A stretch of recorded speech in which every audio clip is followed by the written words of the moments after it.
Welcome, Hades here.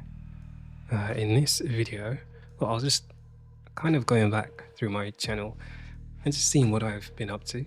And I guess my original goal for this channel was to sort of document what I've been doing, but I've also been teaching at the same time. But now I want to get back into sort of documenting.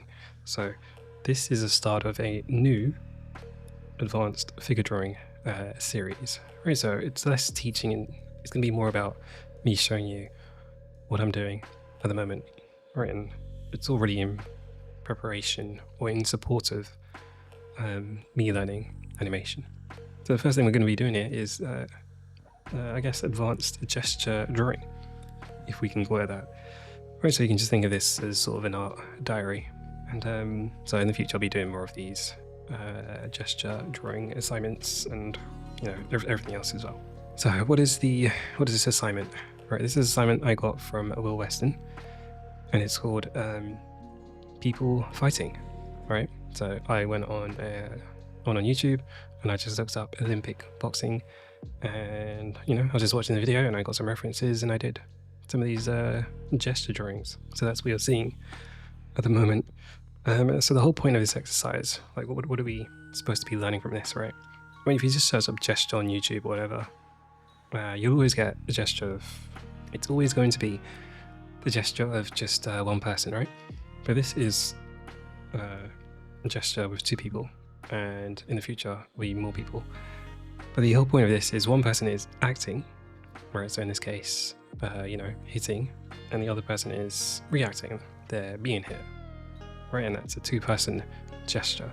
So that's what I'm trying to learn with this assignment. I did a bit of it before, but I wanted to get good at it because it's obviously going to help with animation, right? Because animation isn't just made of people just on their own all the time, right? People are interacting with, characters are interacting with other characters. So funny thing is that this is a entry level assignment, right, to figure composition. So even though it's entry, it's still quite challenging, right? Because now you've really got to extend your thinking of gesture between two people. So for me, how we make this successful is, using action and reaction gesture lines, right? And I'll show an example of what that looks like very abstractly so you can see. So yeah, it's using arcs to convey motion, right? Because obviously the references I got, and I'll show you some. The ones I used for this exercise, you'll see that the reference is, it's cool. However, as artists, we have to elevate the feeling of movement in our drawings way more than what a photo could do. So that's the hard part about this, right? You've really got to look at the photo and really sell the peak moment, right? That's what we're going for, the peak moment, that moment of contact where the person doing the action is hitting and the other person is reacting, being hit, right? That peak moment, that's what you're trying to go for. See, because in animation you got like an anticipation, and then you got like the moment of contact, and then you got the aftermath, if you will. So we're looking for that peak moment where the two figures are, physically interacting. So how am I doing these gesture drawings, right? Again, you on YouTube, search up gesture. There's a handful of approaches out there. I mean, well, there's loads out there, and I learned my gesture from, most of it from full string, right? So if you go over there, you've got templates for like torso and arms, legs, and stuff like that. I don't really use those anymore because after taking a class with Will Weston, I got a new look on gesture from that after doing that class, right? And it sort of opened me up to other possibilities, right? Now I just see things as arcs and straights, right? So it's the challenge is for me now to use arcs and straights successfully. Obviously, I keep some of the full stuff in mind, but if you look at my drawings, I'm not necessarily following exactly what they do. Like I'll just draw arcs where I think they should be, and that's really the basis of my gesture drawing style at the moment. Okay, so and also simple versus complex, right? It all ties in together. So yeah, this is my gesture, and should you do gesture the way I do gesture? Well, yes and no.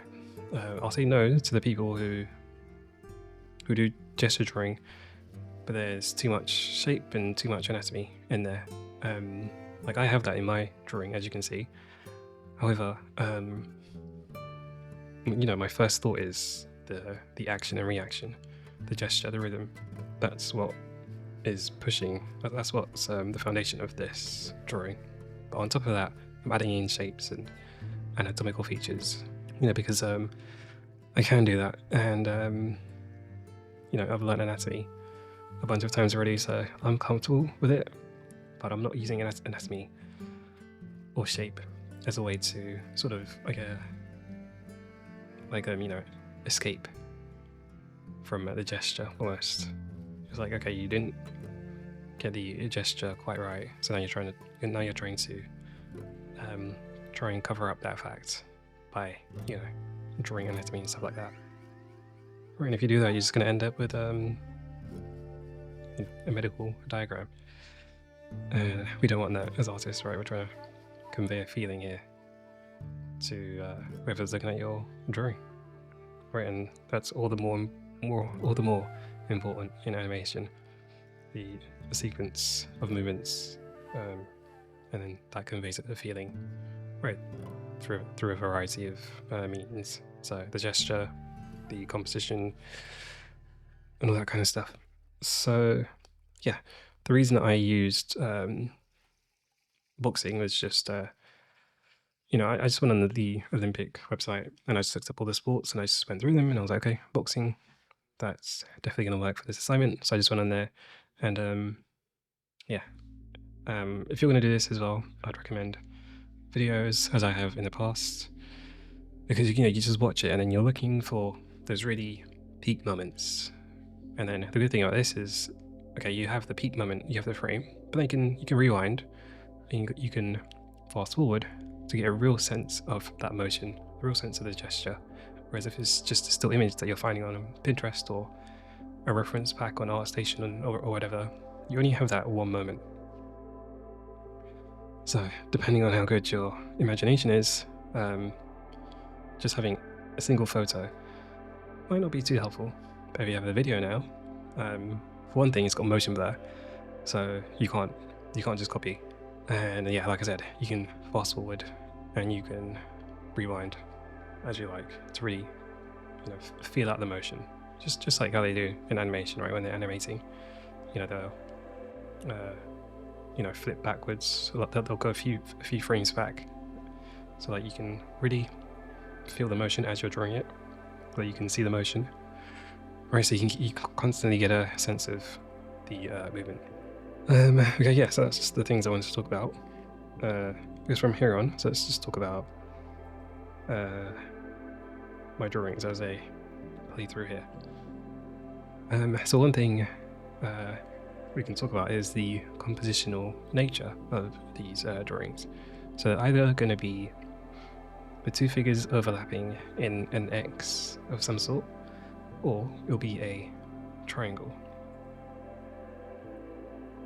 Okay, so for this one, I see a triangle, and I'll show you the triangle that I'm seeing in just a sec. So it doesn't have to be a rigid triangle.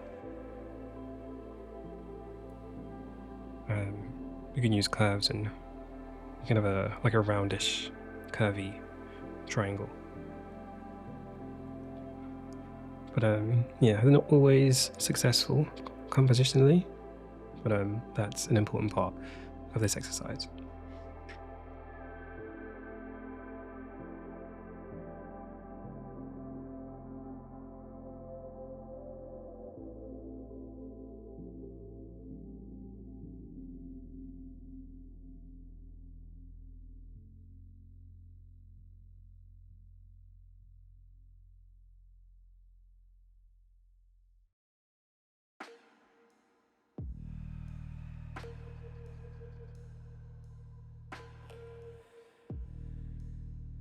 But for this one, let's have a look. Yeah, I don't think this one was too successful. Let's see how it turns out. Wait, so I think I did this quite a few times, but I did mess up the perspective of it.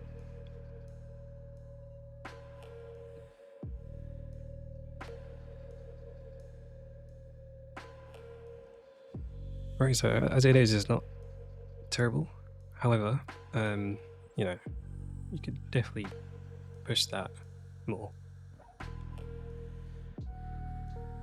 Right, and even the reactor of this pose, I felt wasn't enough.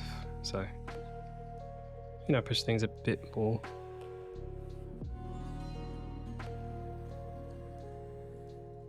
So this, I don't know, maybe I might call it, not after I correct the drawing, might be an X.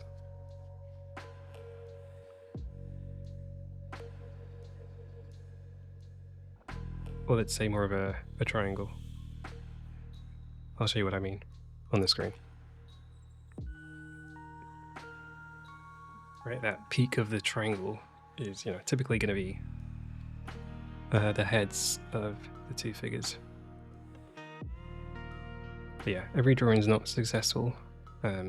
Really my criteria here is, am I capturing a peak moment? Obviously peak moments aren't everything, but that's the whole point of this assignment, is to get those peak moments, or just to set a peak moment. Obviously the anticipation and the aftermath is also important, but to really learn about action and reaction, I wanted the peak moments for these drawings.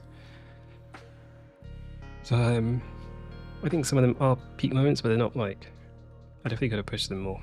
So this one, yeah, it feels a bit, it still feels a bit, you know, like it's in the anticipation stage. Not terrible, it's just that, you know, my criteria is really peak impact, moment of contact, that I am looking for here.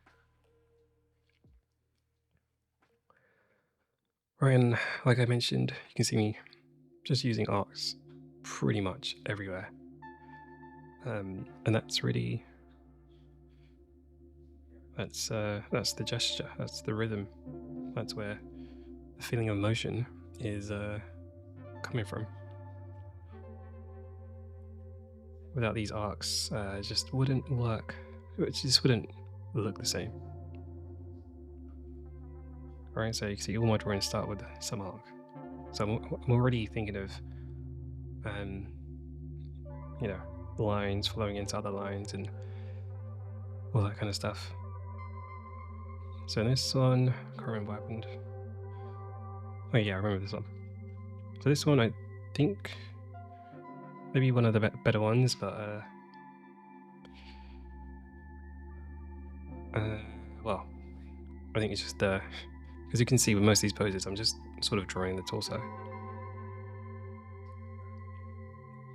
But I think if the legs were part of this one, like in the frame, maybe that might have helped. But I mean, the arc is there, you can clearly see, like right from the leg through the torso, through the arm, directly into the opponent's face. Right, so it's all there. So I think another thing I could do as an animation principle, the squash and stretch principle. Like if I was animating this, obviously I'd want to, you know, take that head and, you know, squash it. Right, then that will sell the impact. And you can see here, like I'm just scrolling through my drawings because I'm trying to look at the ones that were really impactful on like a 1 second glance. Because if I have to look at it for a while to understand, or to feel what's happening, then I think that's a good sign that it's probably not a good pose. But if I look at it and it's like I feel the motion instantly, then for me that's like, okay, wow, I've captured something here. But if I'm not getting that feeling, then probably not a good drawing. So this one, I think I corrected this, the one in black. Because right now it's, again, it's not, I mean, I can't remember what reference I use. If I can remember what it was, I'll put it on the screen, but I think it's peak. However, it's, definitely could be more, is what I'd say. So, yeah, you can see I'm using a lot of anatomy and shape like I talked about earlier. And again, do what I do if you're comfortable doing it, pretty much. Right, otherwise, just focus on the rhythm and flow of things. Right, if the anatomy and shape is distracting you too much, just leave it. Okay, yeah, so it does feel a bit better than this one, but I think I undo. Not sure why, but it does feel a bit better than the previous drawing. Yeah, I think maybe the back is just a bit too straight.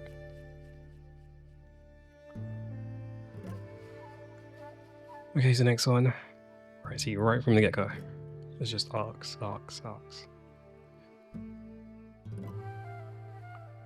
Right, these arcs is where that motion comes from.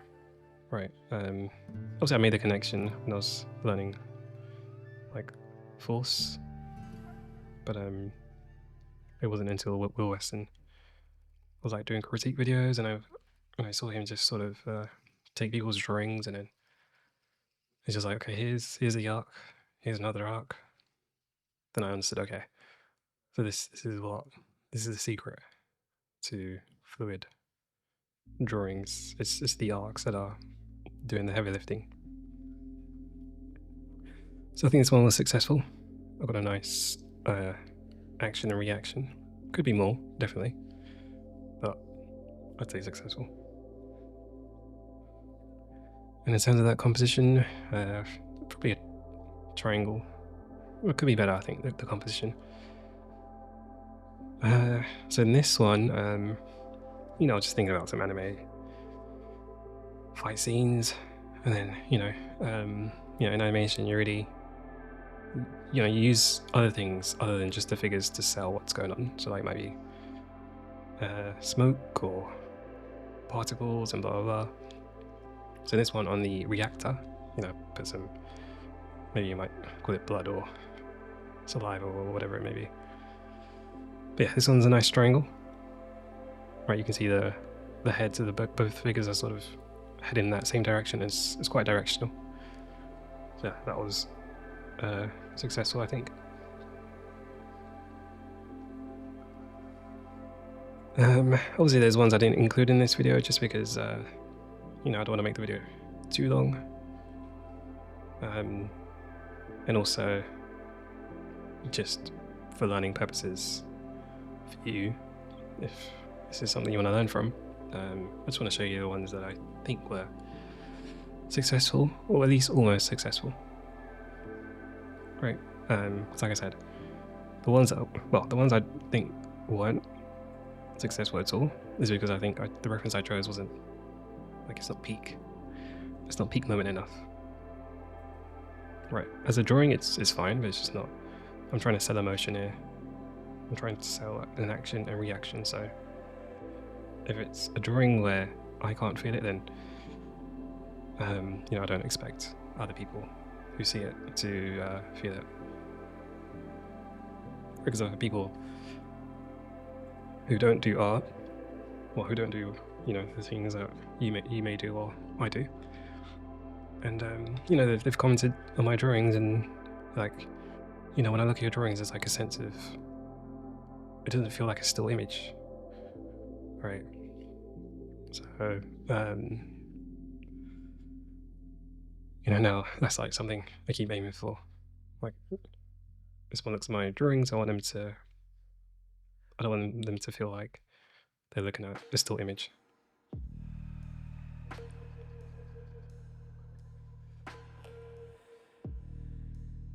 Another thing I should mention is my philosophy to drawing. Okay, Will Weston had a post about this. It's like a 3-step thing. It's like you draw, you fail, and then you continue. I think a lot of us draw, fail, but then we get hung up on the failure, and sort of we don't make it to the next drawing. We make it to the next drawing, but it takes way longer than it should have. This one I think is decent, but it's not peak moment enough for me.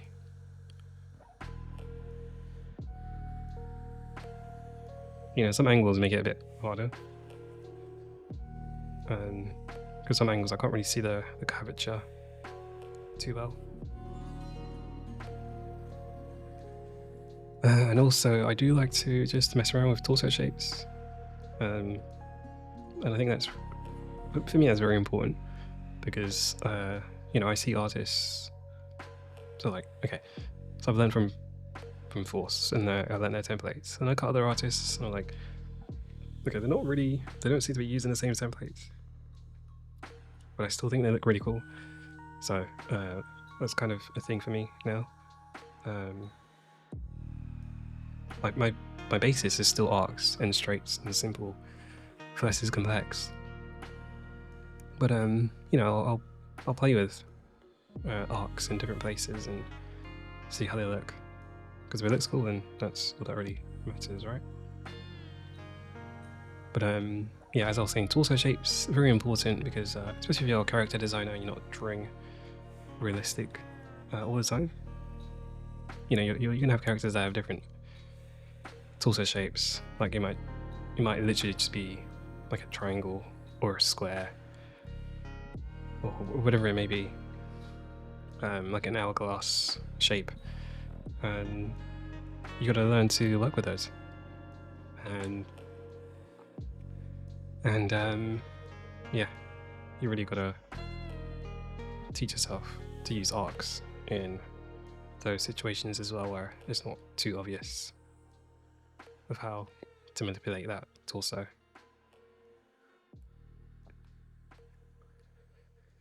So for this one, again, yeah, sometimes I just rub it out. I try not to get too hung up on my drawings. If it's not liking, like I might try it like 2 or 3 times. If it's not liking, I'll just leave it, go to another one.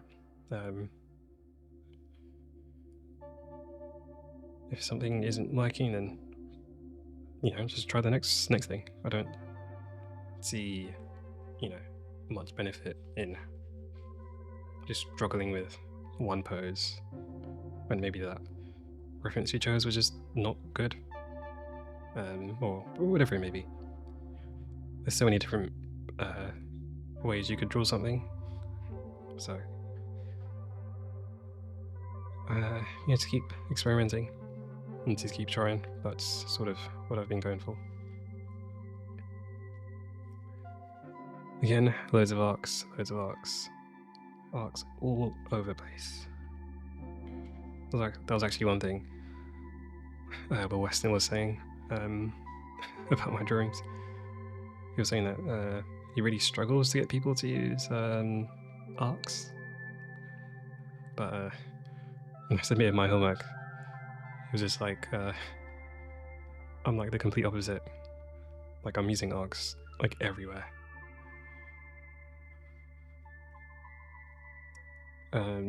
So this one I think is quite nice. The figure on the right side, you can really see the lines I've used from the back all the way into the arm. It really feels directional. You know, and sometimes I just show glimpses of the legs, because the legs obviously play a part. And obviously, you know, it is boxing, and, you know, you have your legs in a certain way. So I was trying to at least maintain that to some extent. But I think that previous one, the reaction wasn't as good as it could have been. So for this one, okay, you can see I'm squashing that. You can see I'm squashing that torso, right, and the head is following, right? So the squashing of the torso, and I've got that head tilted. You you know, if you just see that, you sort of get an understanding, a sense of, okay, the head's doing that, then it's almost like a signal of, well, maybe something's impacting them in this area. Yeah, and you can see I don't just go with the drawing that I have. If it sucks, then I you know, just try again. But only to a point where I don't feel like this is exhausting, in the sense of, like, I can't figure out a good way of doing this. If I get to that point, I'm moving on. Like, I'll let myself get frustrated a little bit, but there's a limit. So this one, yeah, I think a nice triangle between these two figures.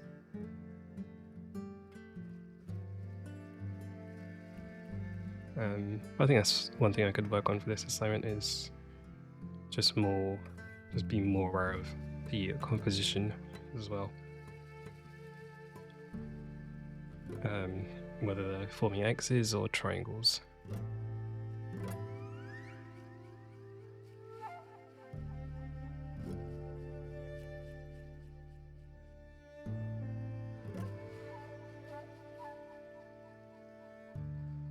So again here, I tried to, you know, go for another squash stretch situation.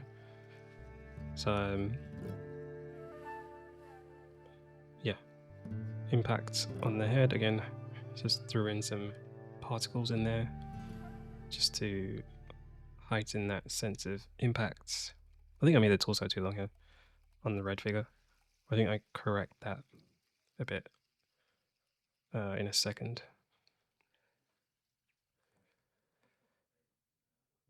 But yeah, hopefully by this point you can see where the heavy lifting is being done. It's all through these arcs. Alright, so I'll try and carry an arc, and have that arc, you know, connect to the other figure, and then well, you know, it's like maybe this idea might work better in dancing. I haven't done that before. Like, I have seen like some post sheets of dancing, and I think they look really cool. So I am looking forward to that. Well, I'm sure it's going to be quite difficult, but I'll post a time lapse for that as well. So this one here, I think this one was decent. I think maybe compositionally, not the best.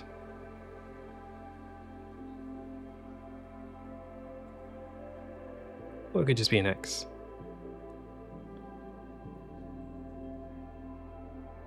Yeah, it'll probably be an X. Well, it just depends how you look at it. But yeah, like I said, this is, you know, like pushing the boundaries of my skills with these exercises. So like, you're literally watching me like learn here. But yeah, this is the last example. Yeah, so from here on out, I'll try and make more of these art diaries, this advanced figure drawing series, and also from here on onwards, because I want to draw anime, it's going to be a lot of anime from here on. I mean, this stuff still applies no matter what style you're doing, but yeah, look forward to that, and I'll see you in the next one. And also let me know if this sort of style of video is useful.